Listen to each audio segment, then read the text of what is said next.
కడపలో వైఎస్ షర్మిల ఓడిపోతున్నారా? కనీసం డిపాజిట్లు దక్కే ఛాన్స్ కూడా లేదా? వైఎస్ఆర్ అభిమానులు ఆమెని ఆదరించలేదా? వివేకానందరెడ్డి హత్య అంశం వర్కౌట్ కాలేదా? అంటే అవుననే అంటున్నాయి సమాధానాలు. అన్ని కేంద్ర సంస్థల సర్వేల్లో ఇదే తేలినట్లు తెలుస్తోంది. కడప నుంచి కాంగ్రెస్ అభ్యర్థిగా పోటీ చేశారు షర్మిల.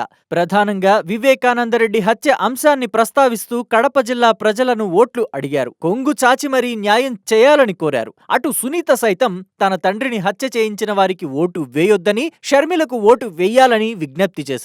వైఎస్ విజయమ్మ సైతం తన కుమార్తెను ఆదరించాలని ఒక ప్రత్యేక వీడియో విడుదల చేశారు. కానీ ఇవేవీ వర్కౌట్ కాలేదని కేంద్ర సర్వే సంస్థలు తేల్చడం విశేషం. వైఎస్ వివేకానందరెడ్డి హత్య కేసులో అవినాష్ రెడ్డిని నిందితుడు అని, రాజకీయ అవసరాల కోసమే హత్య చేయించాడని షర్మిలతో పాటు సునీత ఆరోపించిన సంగతి తెలిసిందే. ఈ విషయంలో వైఎస్ కుటుంబంలోనే చీలిక వచ్చింది. కాంగ్రెస్ పార్టీ పగ్గాలు తీసుకున్న షర్మిల రాజకీయంగా ఎదిగేందుకు తనకు ఇదో అవకాశం అని భావించారు. ఎంపీగా పోటీ చేస్తే ప్రజల్లో సెంటిమెంట్ రగిలించి విజయం సాధించవచ్చని అంచనా వేశారు. ఒకవైపు ప్రత్యక్షంగా ప్రచారం చేయడంతో పాటు సునీత పవర్ పాయింట్ ప్రజెంటేషన్ ద్వారా తన తండ్రిని ఎలా హత్య చేశారో వివరించే ప్రయత్నం కూడా చేశారు. అయితే ఇంత చేసినా కడప ప్రజలు పెద్దగా చెలించలేదని తెలియడం ఆందోళన కలిగిస్తోంది. పైగా షర్మిలకు డిపాజిట్లు వచ్చే అవకాశం కూడా లేదని తెలియడంతో ఆమె అభిమానులు కలవరపాటుకు గురవుతున్నారట.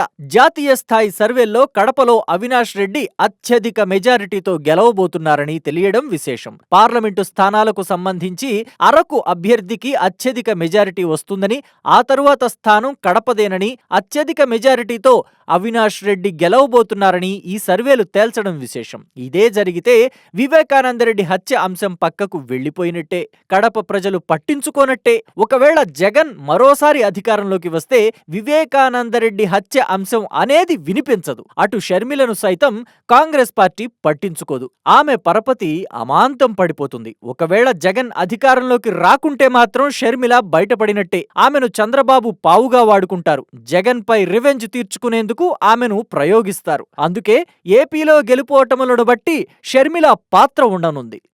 కడపలో వైఎస్ షర్మిల ఓడిపోతున్నారా? కనీసం డిపాజిట్లు దక్కే ఛాన్స్ కూడా లేదా?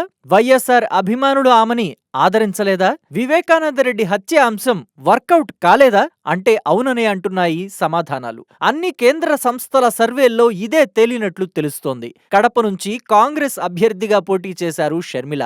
ప్రధానంగా వివేకానందరెడ్డి హత్య అంశాన్ని ప్రస్తావిస్తూ కడప జిల్లా ప్రజలను ఓట్లు అడిగారు. కొంగు చాచి మరీ న్యాయం చేయాలని కోరారు. అటు సునీత సైతం తన తండ్రిని హత్య చేయించిన వారికి ఓటు వేయొద్దని, షర్మిలకు ఓటు వేయాలని విజ్ఞప్తి చేశారు. వైఎస్ విజయమ్మ సైతం తన కుమార్తెను ఆదరించాలని ఒక ప్రత్యేక వీడియో విడుదల చేశారు. కానీ ఇవేవీ వర్కౌట్ కాలేదని కేంద్ర సర్వే సంస్థలు తేల్చడం విశేషం. వైఎస్ వివేకానందరెడ్డి హత్య కేసులో అవినాష్ రెడ్డిని నిందితుడు అని, రాజకీయ అవసరాల కోసమే హత్య చేయించాడని షర్మిలతో పాటు సునీత ఆరోపించిన సంగతి తెలిసిందే. ఈ విషయంలో వైఎస్ కుటుంబంలోనే చీలిక వచ్చింది. కాంగ్రెస్ పార్టీ పగ్గాలు తీసుకున్న షర్మిల రాజకీయంగా ఎదిగేందుకు తనకు ఇదో అవకాశం అని భావించారు. ఎంపీగా పోటీ చేస్తే ప్రజల్లో సెంటిమెంట్ రగిలించి విజయం సాధించవచ్చని అంచనా వేశారు. ఒకవైపు ప్రత్యక్షంగా ప్రచారం చేయడంతో పాటు సునీత పవర్ పాయింట్ ప్రజెంటేషన్ ద్వారా తన తండ్రిని ఎలా హత్య చేశారో వివరించే ప్రయత్నం కూడా చేశారు. అయితే ఇంత చేసినా కడప ప్రజలు పెద్దగా చెలించలేదని తెలియడం ఆందోళన కలిగిస్తోంది. పైగా షర్మిలకు డిపాజిట్లు వచ్చే అవకాశం కూడా లేదని తెలియడంతో ఆమె అభిమానులు కలవరపాటుకు గురవుతున్నారట. జాతీయ స్థాయి సర్వేల్లో కడపలో అవినాష్ రెడ్డి అత్యధిక మెజారిటీతో గెలవబోతున్నారని తెలియడం విశేషం. పార్లమెంటు స్థానాలకు సంబంధించి అరకు అభ్యర్థికి అత్యధిక మెజారిటీ వస్తుందని, ఆ తరువాత స్థానం కడపదేనని, అత్యధిక మెజారిటీతో అవినాష్ రెడ్డి గెలవబోతున్నారని ఈ సర్వేలు తేల్చడం విశేషం. ఇదే జరిగితే వివేకానందరెడ్డి హత్య అంశం పక్కకు వెళ్లిపోయినట్టే, కడప ప్రజలు పట్టించుకోనట్టే. ఒకవేళ జగన్ మరోసారి అధికారంలోకి వస్తే వివేకానందరెడ్డి హత్య అంశం అనేది వినిపించదు. అటు షర్మిలను సైతం కాంగ్రెస్ పార్టీ పట్టించుకోదు. ఆమె పరపతి అమాంతం పడిపోతుంది. ఒకవేళ జగన్ అధికారంలోకి రాకుంటే మాత్రం షర్మిల బయటపడినట్టే. ఆమెను చంద్రబాబు పావుగా వాడుకుంటారు. జగన్ పై రివెంజ్ తీర్చుకునేందుకు ఆమెను ప్రయోగిస్తారు. అందుకే ఏపీలో గెలుపోటములను బట్టి షర్మిల పాత్ర ఉండనుంది.